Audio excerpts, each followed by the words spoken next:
தமிழ்நாட்டில் திருப்பத்தூர், உதகை, சிறுமுகை உள்ளிட்ட இடங்களில் கனமழை பெய்தது. கிருஷ்ணகிரி மாவட்டத்தில் சூறைக்காற்றுடன் பெய்த பலத்த மழையால் மரங்கள் மற்றும் மின்மாற்றிகள் சாய்ந்ததை அடுத்து ஆட்சியர் அங்கு நேரில் ஆய்வு மேற்கொண்டார்.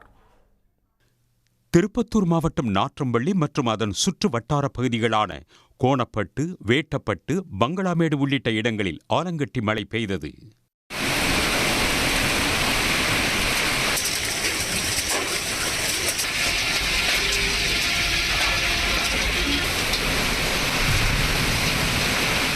கிருஷ்ணகிரி மாவட்டத்தில் பர்கூர், காவிரிப்பட்டினம், போச்சம்பள்ளி, ராயக்கோட்டை, வேப்பனஹள்ளி உள்ளிட்ட இடங்களில் கனமழை பெய்தது.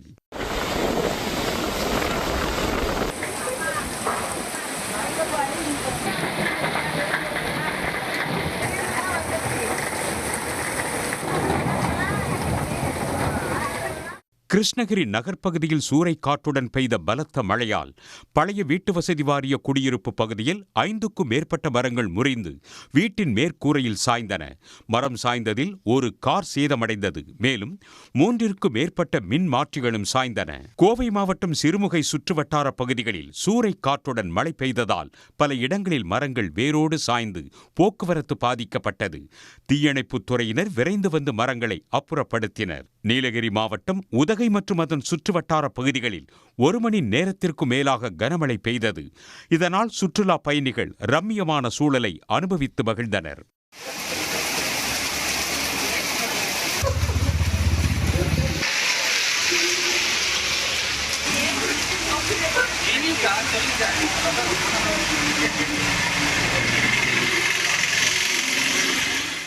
அதேபோல் கோத்தகிரி மற்றும் அதன் சுற்று வட்டார பகுதிகளில் 1 மணி நேரத்திற்கு மேல் இடியுடன் கூடிய கோடை மழை பெய்தது.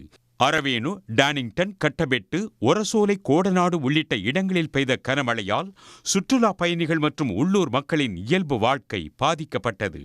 இதனிடையே தமிழ்நாட்டில் 7 இடங்களில் வெயில் 100 டிகிரி ஃபாரன்ஹீட் அளவுக்கு பதிவானது. அதிகபட்சமாக வேலூரில் 103 டிகிரி வெயில் சுட்டெரித்தது. இதேபோல் ஈரோடு, திருத்தணி, கரூர், பரமத்தி உள்ளிட்ட இடங்களிலும் வெயில் கொளுத்தியது. இதனால் மக்கள் சிரமமடைந்தனர். உடனுக்குடன் செய்திகளை தெரிந்து கொள்ள சன் நியூஸ் பெல் ஐகானை கிளிக் பண்ணுங்க.